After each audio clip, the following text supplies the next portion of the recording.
आज हम लोग एक नए पाठ का अध्ययन करेंगे जिसका नाम है यह सबसे कठिन समय नहीं।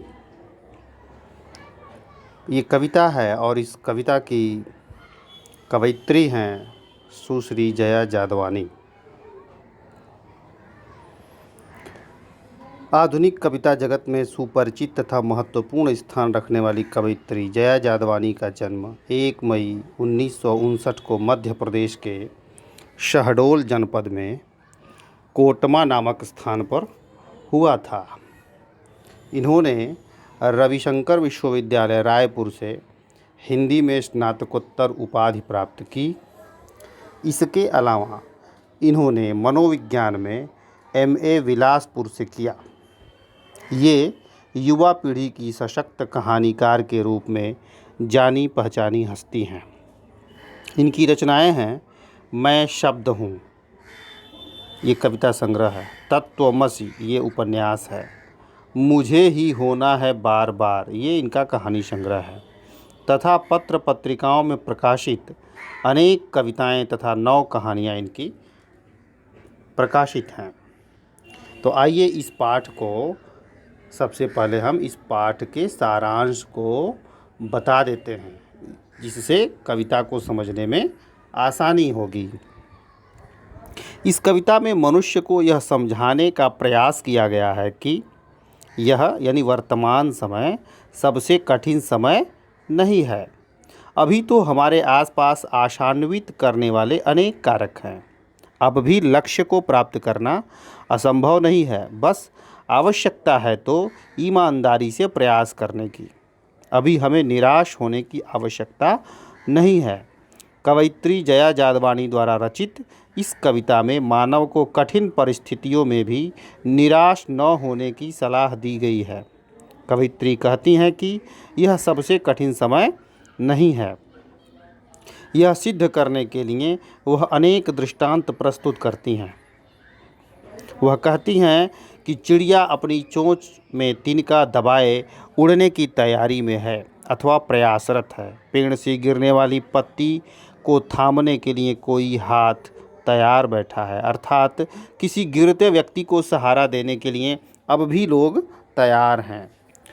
उनके मन में मदद करने की भावना है। रेलवे स्टेशन पर अभी भी भीड़ है। रेलगाड़ी अपने गंतव्य पर जाने को तैयार है। वहाँ पहुँचते ही कोई किसी के इंतज़ार में बैठा है कि उसका प्रियजन आ रहा होगा। शाम को सूरज ढलने का वक्त होते ही कोई किसी के इंतज़ार में व्याकुल हो जाता है। कविता में सदियों से दादी नानी द्वारा कहानी सुनाए जाने का वर्णन है। अंत में कवयित्री कहती हैं कि जो बस लोगों को लेकर गई थी, वहाँ कार्य करते हुए कुछ लोग मारे गए, किंतु जो बचे हैं उनकी खबर लेकर बस आने वाली है। ये लोग अंतरिक्ष के पार की नई नई जानकारियाँ लेकर आएंगे। संसार में जब अभी इतना कुछ हो रहा है तथा होने को है, तो कहा जा सकता है कि यह सबसे कठिन समय नहीं है, अर्थात अभी भी कुछ करने की संभावना बनी हुई है। ऐसे में किसी को भी निराश होने की आवश्यकता नहीं है। आइए अब कविता के भावार्थ को समझने का प्रयास करते हैं। तो कविता है कि नहीं, यह सबसे कठिन समय नहीं। अभी भी दबा है चिड़िया की चोंच में तिनका और वह उड़ने की तैयारी में है। अभी भी झरती हुई पत्ती थामने को बैठा है हाथ एक। तो झरती का मतलब होता है गिरती और थामना का मतलब होता है सहारा देना। तो कवयित्री जया जादवानी जी मनुष्य को संबोधित करती हुई कहती हैं कि यह सबसे कठिन समय नहीं है, इसलिए उसे निराश नहीं होना चाहिए। इस बारे में उदाहरण देती हुई वह कहती हैं कि चिड़िया अपनी चोंच में तिनका दबाए हुए उड़ने की तैयारी में है। वह इन तिनकों से घोंसला बनाएगी। चिड़िया तनिक भी निराश नहीं दिखती। पेड़ से जो पत्ती गिर रही है उसे पकड़ने के लिए कोई हाथ तैयार है, अर्थात मुसीबत के समय या तुम्हारे कदम डगमगाते ही कोई सहारा देने को तैयार बैठा है, वे तुम्हें गलत मार्ग पर जाने से बचाएंगे तथा सन्मार्ग पर लाएंगे। अर्थात असंभव कुछ नहीं है, सभी कार्य संभव है।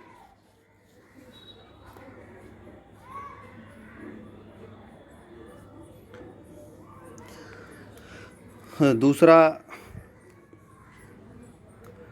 इसका दूसरा हिस्सा देखें। अभी भी भीड़ है स्टेशन पर, अभी भी एक रेलगाड़ी जाती है गंतव्य तक, जहाँ कोई कर रहा होगा प्रतीक्षा। अभी भी कहता है कोई किसी को, जल्दी आ जाओ कि अब सूरज डूबने का वक्त हो गया। तो गंतव्य का मतलब क्या होता है? डेस्टिनेशन, जिसको आप अंग्रेजी में जहाँ जाना होता है। प्रतीक्षा यानी इंतज़ार।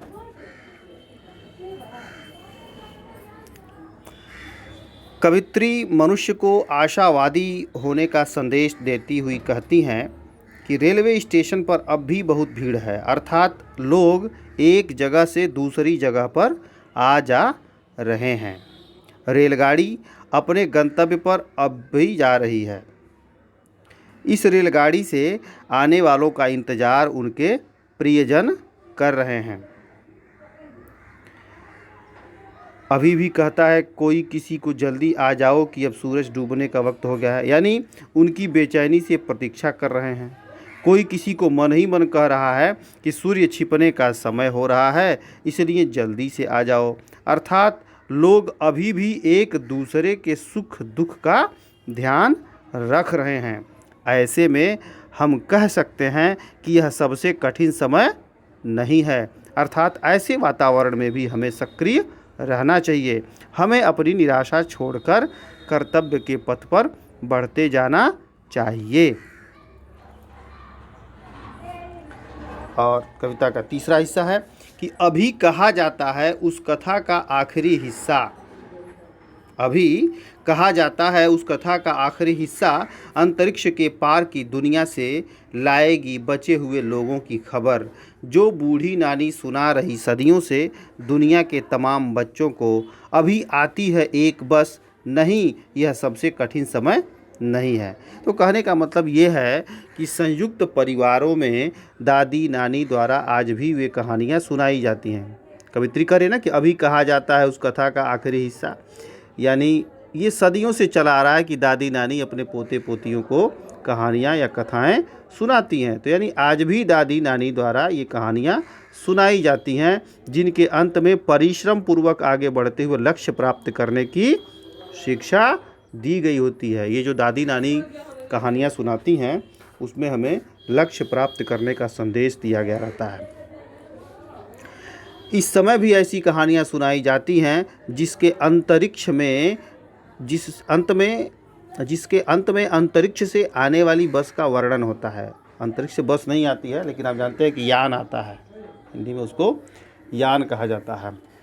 तो उसका वर्णन होता है। अंतरिक्ष में खोज तथा साहसपूर्ण कार्य करने वाले जो कुछ लोग मारे गए तथा जो कुछ लोग बचे हैं, उनकी कुशलता का समाचार लेकर यह बस आती है। तो आपने देखा होगा कि अंतरिक्ष मिशन पर लोग जाते हैं और ये ज़रूरी नहीं है कि सबको सफलता मिल जाए। उसमें कुछ लोग ऐसे होते हैं जिनको अपने फल तक पहुँचते पहुँचते मृत्यु प्राप्त हो जाती है ना। तो कुछ लोग मारे जाते हैं, लेकिन जो कुछ लोग बचे हैं उनकी कुशलता का खबर ज़रूर पहुँचता है ना।